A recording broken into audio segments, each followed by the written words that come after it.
Welcome to the Aerospace Advantage podcast. I'm your host, John Slick Baum, and today we are going to talk about China, the pacing threat, wolf warrior diplomacy, one belt, one road, island building, the Great Firewall, debt trap diplomacy. I could go on. And chances are you've heard about these concepts and ideas tied to China's rise. And let's be honest, there is a lot to track. By the time you understand the latest trend or news headline, another completely different China headline hits the cycle. Even more confusing is how China can seemingly have so many different things going on at once. And it's not just a military buildup. It also ties to aggressive foreign policy, political lockdowns at home, expansionist tendencies across the globe, and the list goes on and on. All of these factors make it really difficult to nail down China's core objectives. So that's the goal of today's episode. We are going to ask, what is China's intent? What do they want to accomplish with all of this activity? And what tactics are they using to achieve these aims? Today, we have Daniel Rice, Dr. Mulvaney of the China Aerospace Studies Institute, or CASI for short, and Ken Allen back with us to dive further into this topic. But first, I'd like to ask something of you, our listeners. If you like what you're hearing today, please throw us a like, rating, or comment from wherever you tune into the podcast. Your feedback is really important to us, and it helps give us a clear sight picture on what vectors we should continue on or explore in future episodes. I'd also like to give a quick shout out to Colonel Keith Ghost Butler, commander of the 509th Operations Group, home of the B-2, who joined us on episode 18 of the podcast. Now, Ghost ran into our team at this year's Aerospace and Cyber Conference and gave us the idea for today's episode. If you want to find out more of what Ghost and the iconic B-2 fleet are up to, you can find a link to his episode in today's show notes. Now, let's get back to the issue at hand. And to help me lay down the context and frame the discussion, I'd like to welcome back Mitchell Institute research analyst Daniel Rice. Dan, welcome back to the podcast. Thanks, Slick. Well, I got to tell you, Dan, this is a great episode to have you leading the charge and setting us up. And so, as you know, there are about a million different things that we're watching coming out of China, from foreign policy vectors to hardware and weaponry and domestic policy. How do you sift through all of this info to figure out what really matters? That's a great question. And our listeners probably are aware the DoD just put out their annual China Military Power Report. And I can tell you just from reading it that it's really apparent that it's a lot of information to sort through, and it's really difficult to nail down exactly what is going on with China. So the way that I like to frame it is just first and foremost, the Chinese Communist Party, the CCP, their whole goal and the whole reason that they exist is to bring economic prosperity to the Chinese people. That's what the party was founded on, and that's what they've been pushing constantly. Remember that 6% annual growth? That's what they're living up to, or trying to live up to. And we can see by the most recent report that they're kind of missing the mark now. But that's really the driver behind almost everything that China does. So when you're looking at foreign policy and when you're looking at the military, it's all based on this idea of they need to secure any sort of economic opportunity to bring back to their domestic audience. All right, Dan, I know you're our Chinese foreign policy expert, so I really need you to walk us through and talk a little bit about the importance of things like the Belt and Road Initiative, Chinese 5G infrastructure, and other general trends in Chinese foreign policy. Yeah, so I just mentioned the economic goals, right? So when you're looking at these things, especially BRI, it's all based on developing international networks of infrastructure that will ultimately feed back to the Chinese people. And when you're looking at BRI projects, that's Belt and Road Initiative, a lot of the times, or almost every time, there is a domestic company that's linked to that international project, right?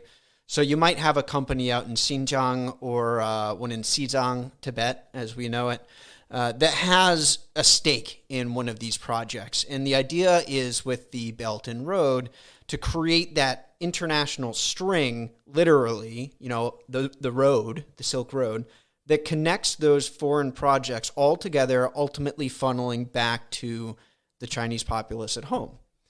And the problem is that when you're looking at that kind of infrastructure, like Chinese 5G infrastructure abroad, or when you're looking at investments in ports like the Hambantota port or the port of Gwadar, things like that. It's largely for economic reasons that they invest in it, but they also are investing in it because it provides really great access, and that could be military access and it could be civilian access. And so there's actually this new idea that China has been pushing forward, and it's called military-civil fusion. And that's the idea of really blending and blurring the lines between technology and infrastructure that can be used for civilian purposes and for military purposes.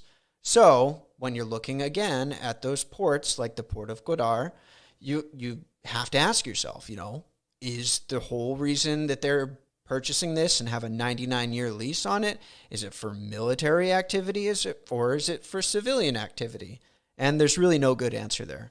When you see like the 5G infrastructure as well, it gets a little scary because you don't want to have a Chinese company set up all of your network infrastructure just to find out that when push comes to shove, they're going to use it for military means. Well, Dan, it's all really, really interesting. And you kind of touched on it a little bit, but I really want to understand, just for the layman who's not a China expert, but why, as the average American, do we care about what's going on in China halfway across the globe? And maybe even more specifically, if you can talk to, why does this really matter to our airmen and guardians? Yeah, absolutely. And it is a hard question to answer, right? I don't think a farmer out in Iowa is really too interested in what China is doing. But, in some ways he might be. And a good example of this is, well, it's no secret, really, that China's trying to shape the international order in a way that benefits them. And that's really cherry-picking different things or different institutions that the Western world has developed, and really more broadly, the entire global order has built, and then altering them for their own means, right? So that farmer in Iowa, while he's enjoying exporting his corn all across the world, let's just say that China decides, I've got enough influence now in Southeast Asia to kind of push and bully those countries to no longer import U.S. corn. A really good example is actually Taiwan, who imports a lot of U.S. Consumable goods like food. So if they can stop that or add a little bit of pressure onto the system that doesn't really allow us to pursue our economic interests, that's going to have real repercussions back home. And so when you're looking at things for like our military, right, our airmen and our guardians, why is it important for them? It's because part of the whole goal for really any country is to have the military might behind their interests abroad so that they can make things happen. It would be really, really, really difficult to try to create a regional trading organization or institution like the RCEP without really being able to flex some muscle. So one further thing here too is General Buzz Mosley on one of the last podcast episodes. He said something really, really smart. And he said, war with China is not 100% certain, nor is it with Russia, really. But it is almost 100% guarantee that at some point in time, we will be having to fight the platforms that Russia or China produces because they sell them internationally.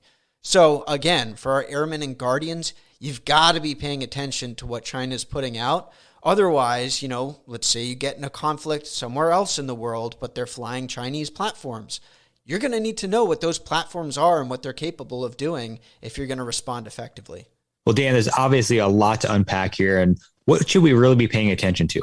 Yeah. So the real things that we need to be watching are things that, quite frankly, we're not watching or we're not expecting. And I had a great conversation with Bradley Thayer. And the thing that he told me that really resonated with me was, we're seeing all these breakthrough technologies that China's coming up with. And we're, the whole community is saying like, oh my gosh, it's really, really exciting and kind of scary. China just launched their FOBs, their fractional orbital bombardment system. or they created a 500-ton rocket booster or whatnot. It's technology that China has been investing in for the past 20 years, really, that we're finally seeing come that whole acquisition cycle from creation to actual production. And now it's all coming online. So that's one of the big things that we got to watch out for, is that a lot of these technologies that we think are novel, China's been working on them for a long time, and we're just finally seeing them. So don't be surprised if some other sort of breakthrough technology or new capability comes across the newsfeed in the next year, or shorter timeline, even the next few months. And another thing that we got to be looking out for, and I know it's the center of today's discussion, is those traditional areas that we've seen a lot of problems, or maybe not problems, but where there's potential for conflict and there's a lot of tension. And so I'm talking about the South China Sea, I'm talking about Taiwan, and I'm also talking about the Chinese military buildup writ large. More capabilities, more forces deployed always is a red flag for us when we're looking at how we can best secure our national security objectives. Dan, thanks for setting the stage for our discussion. And with that, I'd like to welcome today's guests. And first up, I'd like to welcome back Dr. Brendan Mulvaney, the director of Air University's China Aerospace Studies Institute. So, sir, welcome back. Great. Thanks for having me. I look forward to today's discussion, and I think it's going to be really timely. Yeah, I couldn't agree more. And I'd also like to welcome back Ken Allen, the former director of research at CASI. And he's also served a tour as a former assistant air attaché to China. So, Ken, welcome back. Thank you. It's a pleasure to be here, and I'm looking forward to having this discussion today. Well, I have to tell you, it's great to have both of you here, especially considering everything that's been in the headlines lately. So let's dive right into it. And we hear about it all the time. China's very active in the South China Sea, setting up an area, the anti-access area denial zone, or A2AD zone, to block access in the region. And I'd like to hear you talk a little bit about what's really going on here and why is China building this capability? Well, their intention during conflict might be to block access to the region, although it specifically would be to block the U.S. and our allies and partners, because the PRC really is dependent on trade and goods flowing through the South China Sea, not least of which is oil and raw materials during non-conflict times.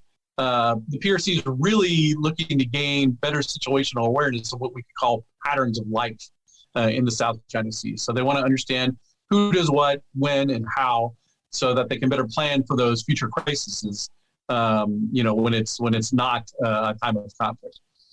So, of course, the PLA wants to be prepared if that time ever does come to keep the U.S. and allies and partners out of the region so they can execute their own operations. And this is natural for any military to want. We just happen to have opposing goals on that score. Yeah, no, I really appreciate that. And, as I understand it, it's an artificial island and reef building that was capturing all the news and headlines a few years ago as part of the strategy. And for clarity's sake, this effort has not slowed down at all. So what exactly is it all about, and how does this impact the region? Well, it depends on what you mean by not slowed down at all. The illegal construction of artificial features in the South China Sea and after the 2016 unclosed tribunal ruling, none of them are islands. They're actually all called features. And that's a legal distinction for EEZ purposes. But actually, it's actually tapered off quite a bit over the last couple of years. There's been no substantial land that's been reclaimed or built at any of these outposts since 2015, 2016. Although before that, they did add about 3,000 acres of land to those areas. So I'd like to recommend that anybody interested in the details of what's going on in the South China Sea to check out the Asia Maritime Transparency Initiative, AMTI, from the Center for Strategic International Studies. They've done terrific work leveraging open source information and commercially available imagery to really describe what's going on there. But if you mean the development of features that they've already created and the emplacement of military offensive and defensive equipment, then yeah, they are definitely still moving forward apace.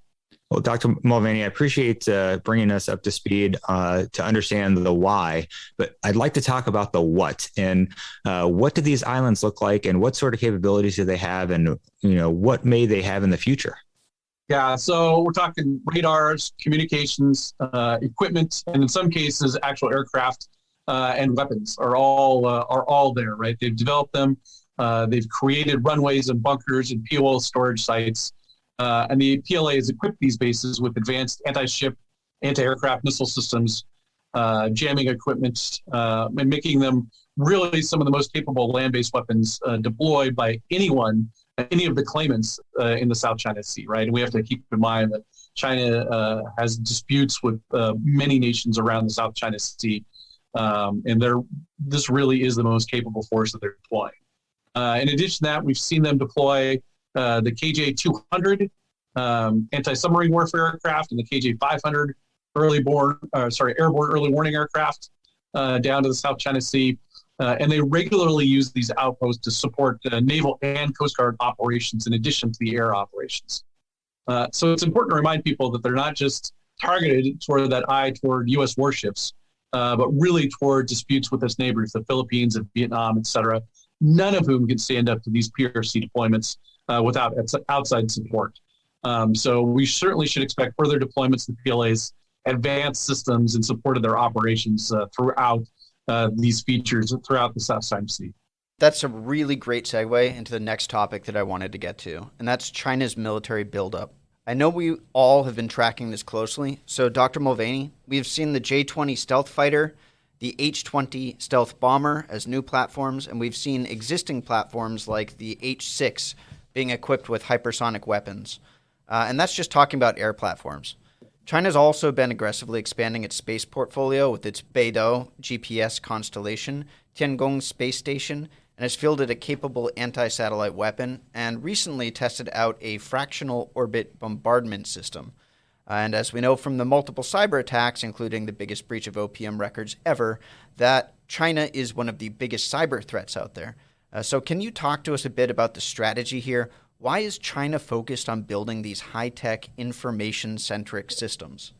Well, Xi Jinping has clearly said that he sees these, and he calls them new concept weapons, as the keys to the future. And he specifically talks about space as the new strategic high ground. But you're very right when you think about them in an information-related way. The PLA considers the information domain as a warfighting domain all on its own, and they put information and information systems to include cyber as well as space-based systems and EW, along with public opinion warfare and propaganda efforts, all under this information domain. So Xi Jinping and the rest of the Chinese Communist Party Central Military Commission believe that the key to future wars will be gaining and maintaining dominance in the information domain, and it's got to be at the outset of any conflict.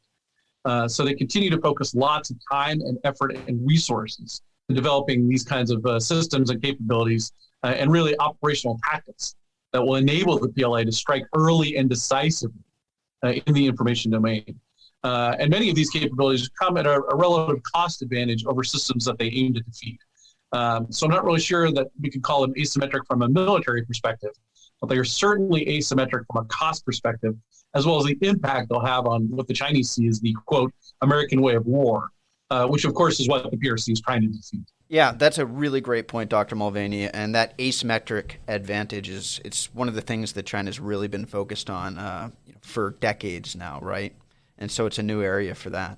So beyond the obvious attempt to reach parity and exceed the U.S.'s military might, how do advanced technologies in the air, space, and cyber domains work to achieve China's strategic objectives? Well, at this point, deterrence is the name of the game for all sides, really. The PRC is trying to deter Taiwan from moving farther away from the mainland politically. The U.S. is trying to deter the PRC from using force to invade and occupy Taiwan. The PLA is trying to deter the American forces from interfering in what they call, quote, internal matters. The PRC is trying to deter U.S. allies and partners from caring enough to even get involved. So it goes round and round. So all of these new advanced technologies, be they cyber, hypersonics, modern nuclear weapons, advanced dual-capable missiles, quantum communications, et cetera, all go first and foremost to trying to deter the other side. But if that deterrence should weaken or fail, the PLA has studied how the U.S. and our allies and partners fight and win wars. And they have and continue to develop weapons and tactics that are specifically aimed at defeating us and our capabilities, which the Chinese openly admit are still superior to their own. So we have to remember two items. One, China is still planning to play a home game. Taiwan's only 100 miles off the coast of the mainland, but it's something like more than 5,000 miles away from Hawaii. And second, the PRC would be more than happy to achieve its strategic objectives without ever using the PLA in kinetic action, right? So if they can obtain their goals through economic, diplomatic, and informational means, they're more than willing to do so. And that's why they continue to leverage their whole society approach against this problem. Well, sir, you mentioned a few things, and I would like to ask you if you've seen any other areas where China's building up asymmetric novel technologies to push, this strategy forward, or even from a personnel perspective, any insights on why China's picking these domains to focus on? Well, they're focused a lot on the same things that we are, and the Russians are for that matter, right? So cyberspace, hypersonics, advanced nukes with MERV and MARV capabilities. So we should expect to continue to see them use these things in ways that we wouldn't, simply because they're facing a different set of problems than we are, despite the source of those problems being the same, right? We have a huge logistics hurdle to overcome, how to get and maintain our forces and fuel and ammunition to the point of conflict. But once we're there, we have a big advantage. But getting there is our issue. CCP knows that, which is why they've developed this counter-intervention strategy to keep us out. And while they develop capabilities to invade and occupy Taiwan, which for the foreseeable future is really the only likely place that our forces would intentionally collide. So all their asymmetric and novel technologies are really geared toward deterring us from intervening, which complicates our plans if we wanted to intervene. So, for example, it doesn't really matter if the DF-21 could hit an aircraft carrier. Our Navy planners have to take that possibility into account, which then affects our plans. The same is true in the air and for our forward-facing options as well. So who knows if China is really willing to launch a strike on a third-party nation, namely Japan, but we have to plan like they will, and that has an impact on us, if you pardon the pun. But I think Ken could probably tell you about the changes to the personnel and how they're trying to get more and better education and educated people into their system. Thank you. It's really interesting. Education in the PLA Air Force and the PLA as a whole. At one point in the late 1990s, there were 130-some officer academic institutions in China. And then Jiang Zemin cut those down and built what was called the National Defense Student Program, which is a rough equivalent to an ROTC program in 118 civilian universities. Ironically, they've now abolished that as of last year because it wasn't working. The goal was to have 40% of all officers, the entire PLA, come from the National Defense Student Program. It didn't work. But what's interesting is I haven't really seen how they're going out and replacing that. The PLA Air Force has also shortened up its academic institutions. At one point, it had 15 flight colleges. Now they're down to 3. It had an airborne troop college. They've abolished that now as well. So they're trying to go and figure out how to do all this. They have an Air Force Aviation University that they created in 2004, and that provides 4 years of basic education and training for pilots. And then they graduate from there, get a bachelor's degree, go to a flight academy for 2 years, and they go to an operational unit for 1 year of transition training. So, but they start out with about 1,500 cadets in the pilot training. By the time they finish actually get into their operational aircraft, they're down by over 50%. So each year, there's now roughly about 90 brigades in the PLA Air Force. Each one gets 6 to 7 new pilots every single year. So they start from scratch every year with no training at all per se. Dr. Mulvaney, I spoke a little earlier about China's international goals, and last time you were on the podcast, we talked about how China is really trying to bring that long-range set of capabilities to bear to facilitate overseas operations. How does China's military buildup play into their ambitions overseas, or is there really any interplay here? And let's skip the Taiwan aspect for now, because we will get to that in a little bit. Sure. So General Secretary Xi Jinping is clearly articulating that he wants China to be at the center of the world stage and to be a leading world global power by 2049. So there's a lot that goes with that, and they have a long ways to go. But part of being a superpower is being able to conduct worldwide operations in support of your global interests. So despite decades of their non-interference doctrine, they'll need to go and be poised and ready to react to crises around the world. And until we invent teleportation, that means having forward-based forces. So while the PLA remains focused on China's key issues, namely territorial issues, Taiwan, the Senkaku, South China Sea, Tibet, et cetera, they do have an eye on those long-term goals and are developing platforms and capabilities that can support both the immediate needs as well as those long-term aspirations. Right now, we can expect to see aircraft carriers mostly in the Pacific and perhaps in the Indian, but eventually we expect to see them in the Atlantic and the Mediterranean. Air forces, of course, are more of a challenge to permanently base in forward locations, but we should expect the PLA to look for any opportunities they can find, and probably the Middle East or Africa would be first on that list. Well, Dr. Mulvaney, we mentioned earlier that China recently tested what appears to be a fractional orbital bombardment system, or FOBS. What does this technology mean for China and for the U.S. when it comes to deterrence and strategy? So there's been a lot of hand-wringing about this for the last couple of weeks, but I thought that Dr. Laura Grigo from MIT did a great job kind of dispassionately talking about what exactly the Chinese accomplished and what it means in her event with the Foreign Policy Research Institute a couple of weeks ago. So yes, it was new. Yes, it was a step forward, but let's not forget that they already have weapons that travel at hypersonic speed, that are already MIRV and MARV capabilities, right? And if we're honest with ourselves, although we're getting better, missile defense is really, really hard. So even when we launch our own BMD against our own missiles, when we know what they're going to do, we don't succeed every time. So of course the Chinese and the Russians are looking for ways to keep ahead of our defensive systems, and we do the exact same. And like you said, it all comes back to the deterrence objective, right? So always keeping the adversary leery of his chances to succeed and worried about paying too high a price. So yeah, it was definitely a big deal, and we should be paying attention to it. But it really wasn't a radical advance and didn't completely overturn our current capabilities. And of course, we're working on the same things as well. So it absolutely was a step in that direction, but I don't know how much of a real impact it should have on our thinking about our deterrent capability. Yeah, I appreciate that. So, Dr. Mulvaney, the FOBs and other space and cyber capabilities, they're all part of PLA's strategic support force, right? So could you give our audience a little bit of insight into exactly what this force is? I mean, it's not readily apparent by the name. I would like to think that's probably intentional on the PLA's part. But what does this strategic support force do? And how does having this force help China build out its military capabilities? Yeah, you're right. The name is certainly fairly nebulous. And what it is it's a direct reflection of one of the things that we talked about earlier, and that's the information domain. So it combines their space, cyber, and EW forces all under one unified commander in a force that is co-equal bureaucratically with the Army and the Navy and the Air Force. And I like to remind people that everything except for the little satellite on the top of the really big rocket that goes to or from space, so including communication, imagery, intelligence, commands to those satellites, all of that takes place via electronic means, be it either spectrum or cyber. So the PLA sees all of this as part of the information domain. And in 2016, they reorganized most of these forces and capabilities under one roof, and they called that the Strategic Support Force, or the SSF. It reports directly to the CCP's Central Military Commission and is tasked with supporting the warfighting theater commands and National Command Authority. So we can expect to see the SSF continue to grow in military personnel, in civilian personnel, in funding, and in capabilities in the coming years. And it really is part and parcel to those new concept forces that General Secretary Xi Jinping is pursuing. Yeah, thanks for shedding some light on that.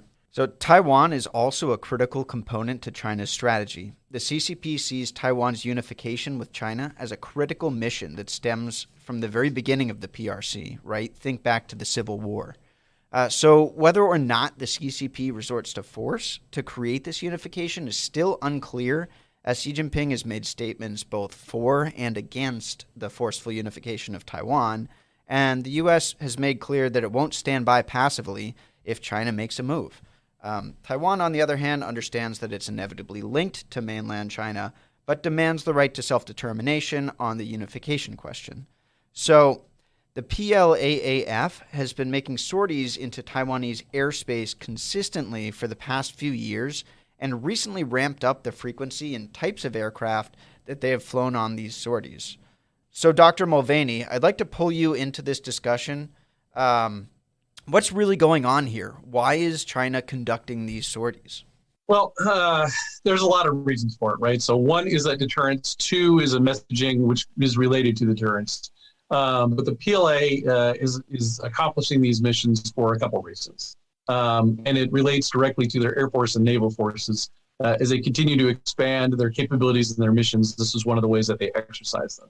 A couple years ago, we saw them start to circumnavigate Taiwan. We saw them flying up the east coast of Japan. And this is just simply the next logical expansion to that. I will say that as far as the ATIS goes, there's a lot of different ways you can slice it. So part of Taiwan's ATIS actually goes over the mainland of China.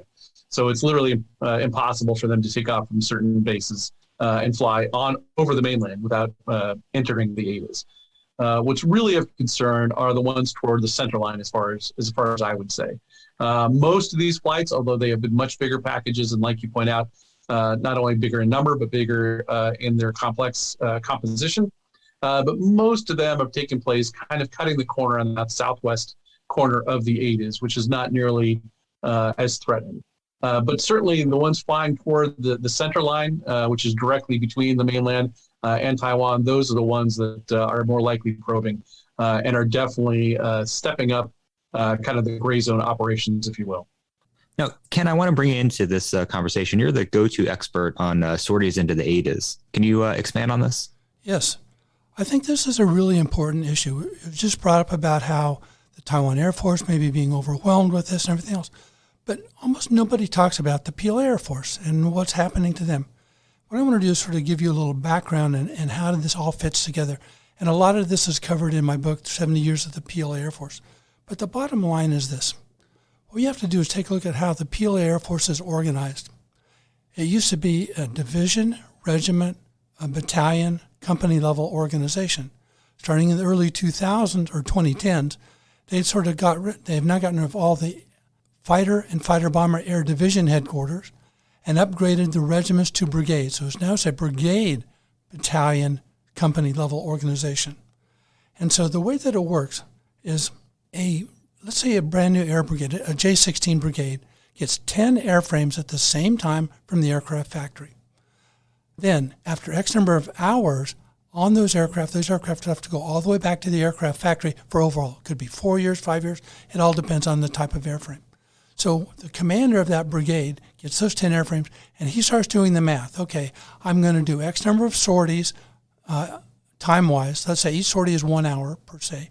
I'm going to take X number of sorties, and for X number of sorties, I have to send those aircraft back to the aircraft factory. So now I look, and I have roughly 1.2 pilots per airframe.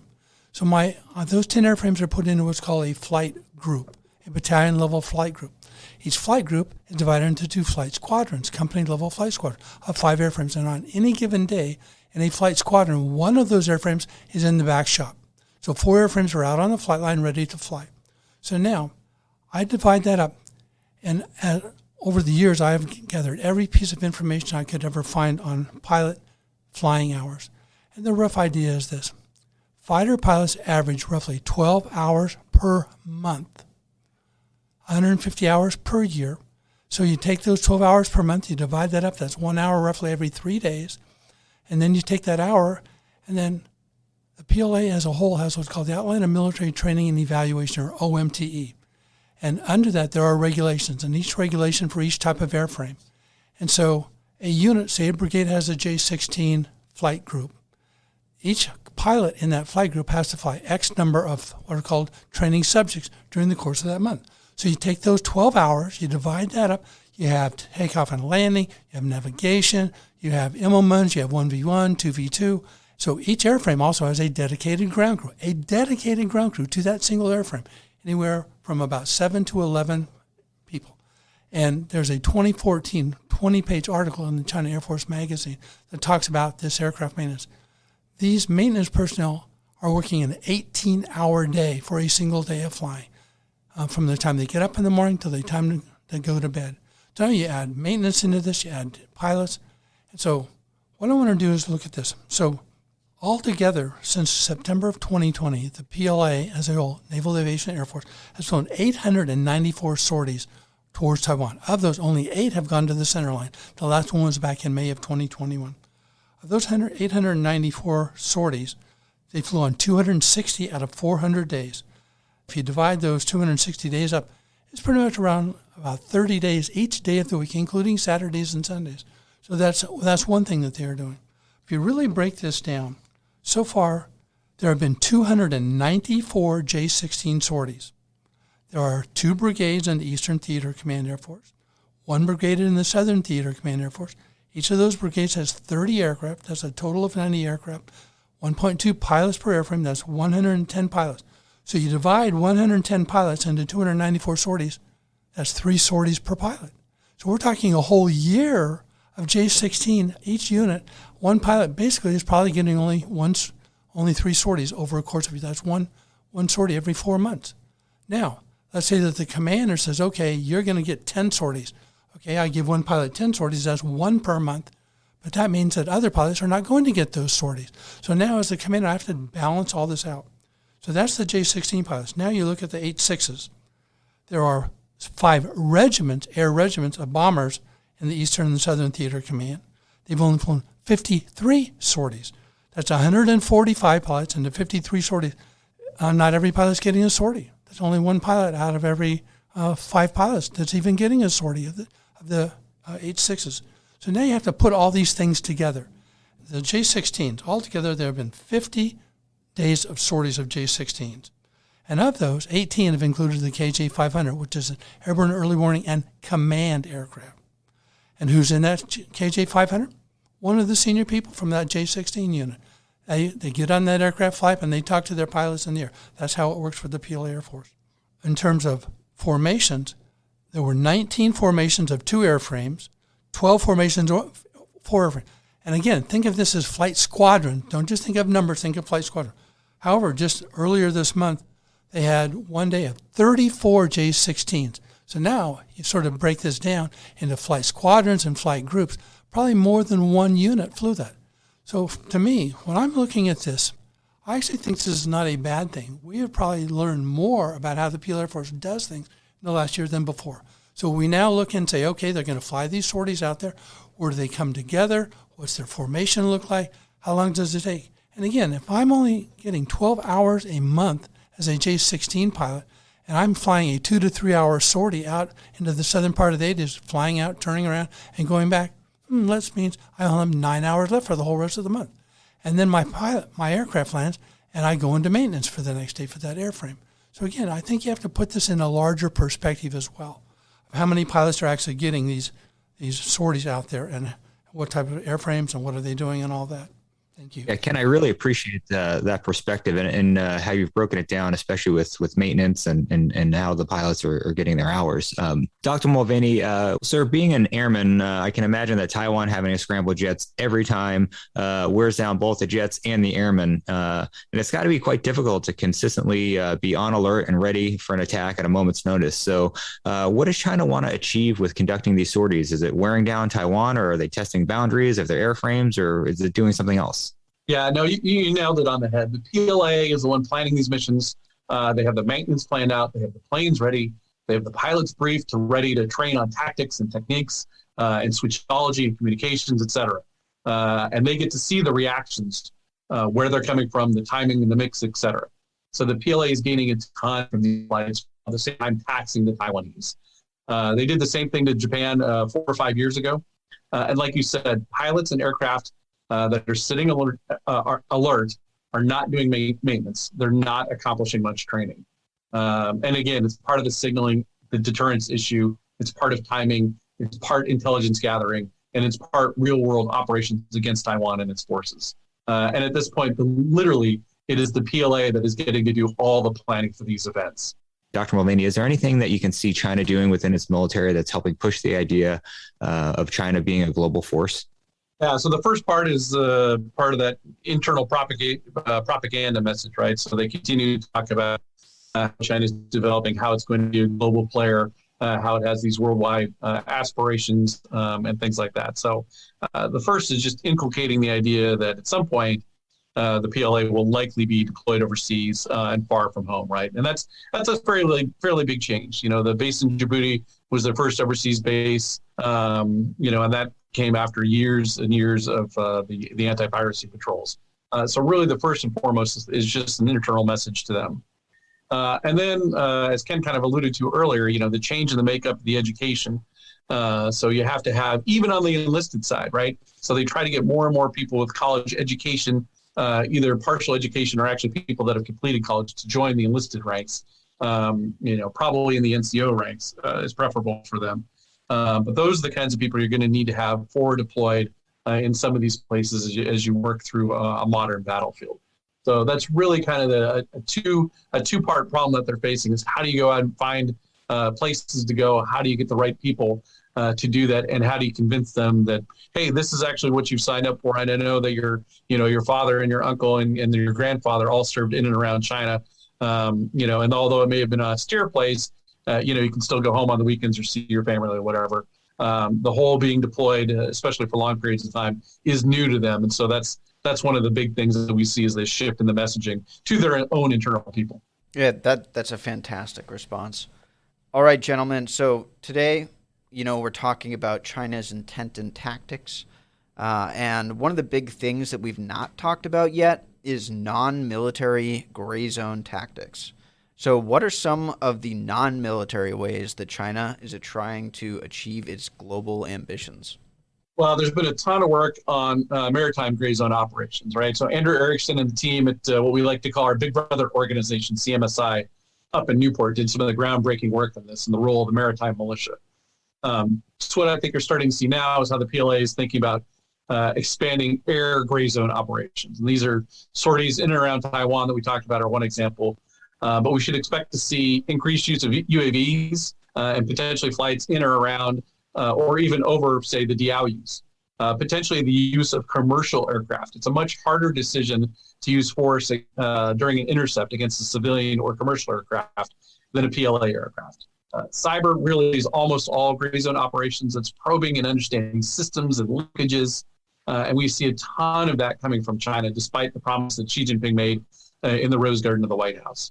And of course, the military and strategic implications of the PRC's economic and diplomatic efforts to gain support and to limit U.S. influence and potentially U.S. access to partners and places across the Indo-Pacific and Asia, specifically the Belt and Road, but there's been a lot of other diplomatic outreach to them. So it works for them. It's worked and is still working for Russia. And I don't see any reason for them to stop anytime soon, short of a clear and strong pushback. There was an article the other day which gave voice to some of the quiet discussions that have been had around Washington that what happens if China tries their own Crimea event? And I don't think we really have a good response plan to that publicly.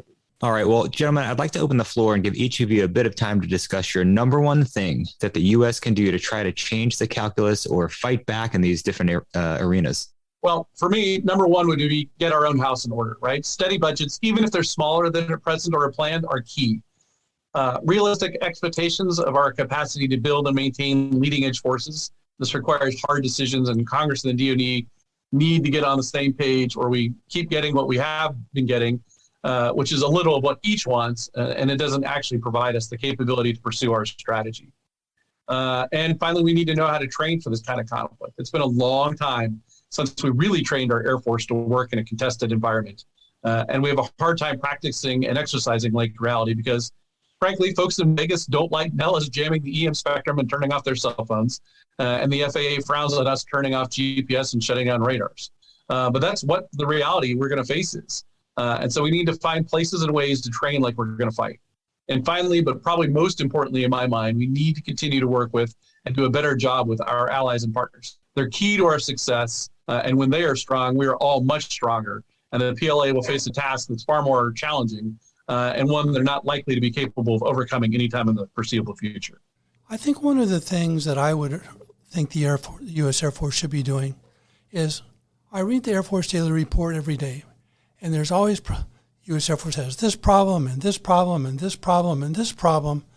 The PLA Air Force is having a lot of the same problems.